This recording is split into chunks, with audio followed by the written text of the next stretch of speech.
Hey everyone, this is Julian from the Binary Lab. Originally, I was gonna make this video post like on my phone and just upload it later, but then all these stupid WhatsApp and stuff kept popping in and it was disrupting my recording. So, anyways, like today's video is about how to stay on the top of your game. Maybe if you're watching this video, some of you, there's something that you're good at.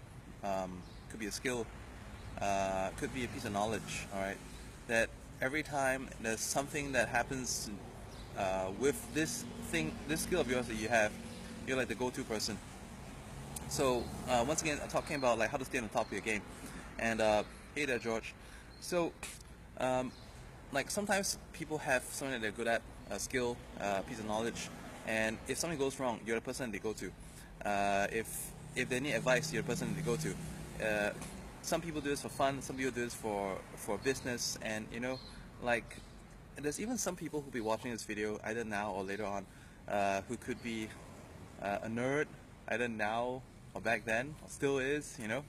Ain't no shame in that because for most part of high school I was kind of like a geeky person as well. Um, and Imagine, right, a scenario where there was like this maths whiz in school, and every time people had problems with complex integration or differentiation, everyone would go to him. And he may not have been popular because he looked cool, or he came. His parents sent him in a nice car, or let's say he had cool stationery, but he he was popular only because he was like the math whiz. He was the math god. Everyone went to him because he had a math problem. Um, and suddenly, you know, global expansion. Global expansion, yeah, sorry. Global expansion, and then a bunch of kids from China came in, and they were putting math whiz like out of his popularity circle because suddenly there were like six math whizzes in school, not just one. And these other Chinese kids did so better than him as well. Um, this story is not to say that I was a math whiz, because I wasn't. I sucked at differentiation and integration. That was the only thing in math I sucked at, because I had a crap teacher in high school, in the last 2 years of high school. Um, but anyways, more related to the businesses that I do, how to stay on the top of your game. Um, so here's what happened. I recently created a Forex program. I call it the Forex Learning Group. And along with the same vibe when I created Binary Lab a couple of years ago, like 6 years ago, was it 7? Right? Um, I called it learning because when I first started out the group, there were things that I didn't know about Forex as well.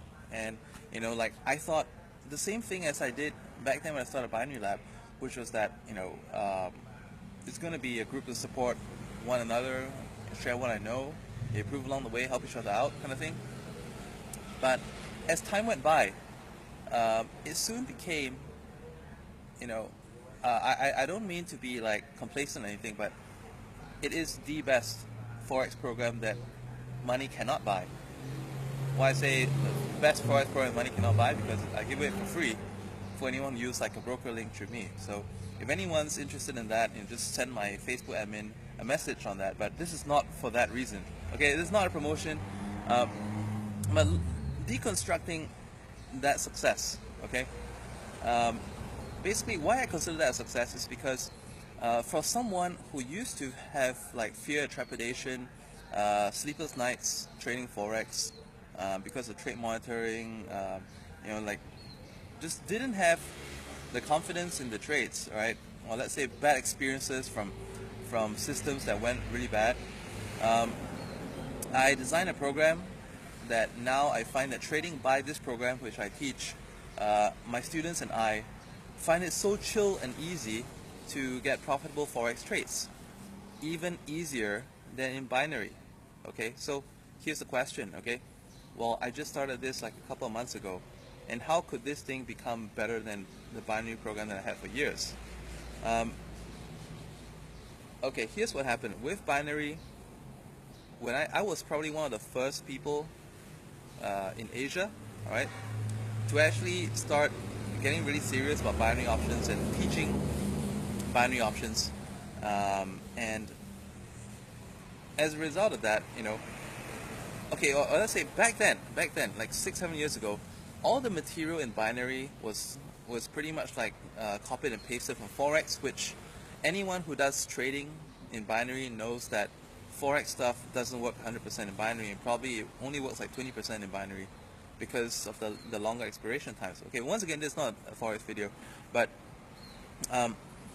like a lot of the time back then, the material there was either cut and paste, copy and paste from Forex, or it was copy and paste rehash from brokers who made like tutorial videos that weren't actually going to make people money. It was just there to be gimmicks to make people trade, and then they put like some kind of computer voiceover on it.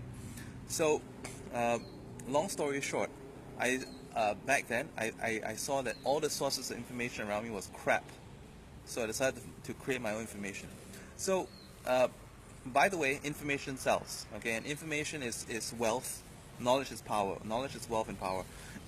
If any of you have like a special skill or knowledge out there, if you haven't already, like started helping people out of it, either pro bono or on the basis of like, making it a part of what you do instead of a sucky job that you hate, right? It's about time to start doing so right now. And now let's get into the kicker of this whole video. The kicker in this video is about like, when I looked at the Forex thing that I started out recently and I compared it with the binary thing I saw for 6 years, like the best strategies I created for binary, not that it doesn't work, it still does, okay, but it's not as chill to use as Forex. And I'm the kind of guy that just doesn't sit easy with things. I mean, I'm the kind of guy that likes to do everything, likes to do something different every single day, whether it's a big or small change. I like to just keep changing things up. There's a saying like, if it ain't broke, don't fix it. But unfortunately, I'm not one of those people. So high five if that's you as well. So I got the feeling of disappointment. I got a feeling of disappointment that this wasn't as easy as it was to be. And if this is supposed to be the best binary course, well, why isn't it making it as easy as it can be for everyone? Why am I not giving people the building blocks to their success? Which I thought I did. Alright, I really thought I did. I did a base level ground up course, very detailed, probably more detailed than anyone ever did on binary. But why ain't it doing the things that it's supposed to do? Why is that still cool? I look at when I created this Forex program.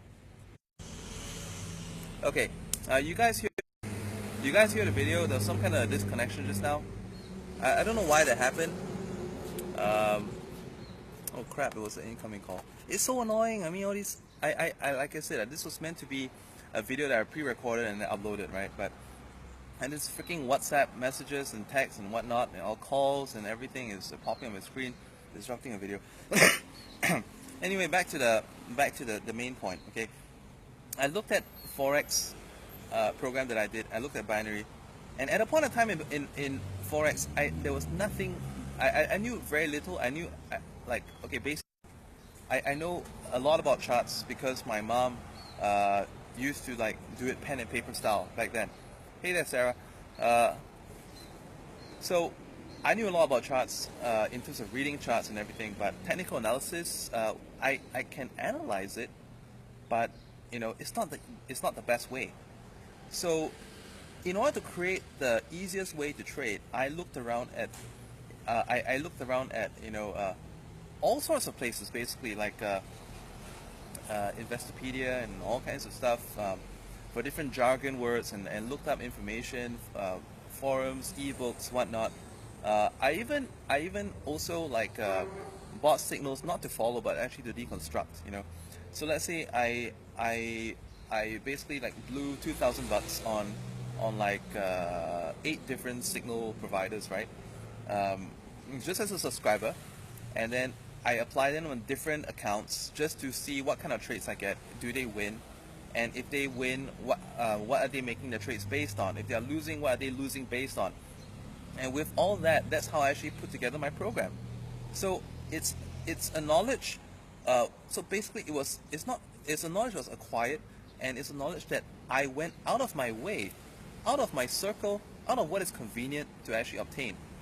And even now on a daily basis, I say that the Forest Learning Group is in kind of like maintenance mode because we finished the main coaching and just focusing on the trades. Well, maintenance doesn't mean stopping, okay? Maintenance is also like maintaining that we're on top by keeping abreast of what's the information out there. Um, my my DJ teacher, and I have a lot to thank for to my current DJ teacher as well, because like he told his host, number one, he's a great teacher. He built everything ground up. He made things so easy such that even on my first attempt on the turntables, I knew exactly what how to make some decent sounding music. All right, and the second time actually sounded kind of good. Um, and But most importantly, he was very upfront about the importance of learning. All right, continual learning, never stop. Okay, that's how you stay on the top of your game. Look at what other material there is. There's Google. There's in Google Plus, you can kind of like add a notification for certain new topics of your interest. You can kind of like and use that to send it to your email every day. So if there are new articles pertaining to something that you're interested in, that could curate that and send it to your email. And on top of that, there's always the search engine. Search engine may not be so great. Find some kind of an interest website. Find some kind of like a meetup group. And even if you do not physically go down to the meetups, but just being in the group kind of like gets you updated on what's going on. And then look at what other people are doing. Like nowadays, we don't have to go to the video store. We don't have to go to the library. There's a big source of tutorials, and that's YouTube. And if some of you know how to read Chinese, there's Youku and what's the one? I can't think of it at the moment. But there's a bunch of there's a lot of other sources. There's Daily Motion as well. So we're kind of spoiled for information, and I'm not trying to say that like watch everything, okay? And not trying to say that get as much information as you can. The information that you get, all right, you kind of take it apart, try it out, all right. Obviously, if you're traders, if you're trying something else out, use it on demo because you don't know it's going to make you win money or lose money. So try it out, and if it doesn't work, make notes about why it doesn't work. If it works, make notes about why it works and how you can combine the stuff that works together. Okay, the Japanese and Chinese have built some of the world's most advanced economies and countries, cities in this world today. Recently, I was surprised how far ahead in technology Shenzhen and Guangdong is. Seeing poop run across the sewer walls, uncovered sewer walls, is a thing of the past. It doesn't happen anymore over there. But the point is that, all right, call it what you want. The Japanese and Chinese are great at taking other people's stuff, repackaging it, adding on bells and whistles, and making it their own. Okay? So sometimes we just have this feeling that, I'm not going to look at some other people's work because if I look at their work and I copy it, I'm kind of paying worship to them, or I'm kind of giving them validation that their work is good. It's not about that. When you look at other people's work, if it's good, well, good for them, right? How can we make it better? How can we make what they're already doing good greater? Okay, so that is the key to staying on the top of the game. All right, look, I've given you guys a couple of tips, and this is not meant to be like a tutorial, more like a vlog kind of thing. I just want to get some ideas off my head, and more importantly, like making a video like this is something that is gonna be a reminder to me as well. All right, when my ideas do run low, and maybe 3 months from now, 6 months from now, a year from now, 5 years from now, I may revisit this video because I could be at a low point in my life. I don't know yet. Well, we all have low points in our lives, and sometimes they happen once. If it's a project we're working on, it can happen every few weeks, a few months, few years. We don't know. But the point is that remind yourself, stay up there, and keep it going, keep constant progress, keep constant change. All right, the world around us that is progressing only because people are implementing change either in small ways or greater ways. And you know, for all you out there, uh, like I said, this video is about how you can stay on the top of the game as something that you're great at, or that you want to make your main forte. And if there is something that you find that is inspirational to you or something, it may not be your own idea, it could be someone else's idea, but make a video about that, share it, and one day you could revisit that video and then you could find that inspiration all over again. Okay, this is Julian signing out. Bye for now.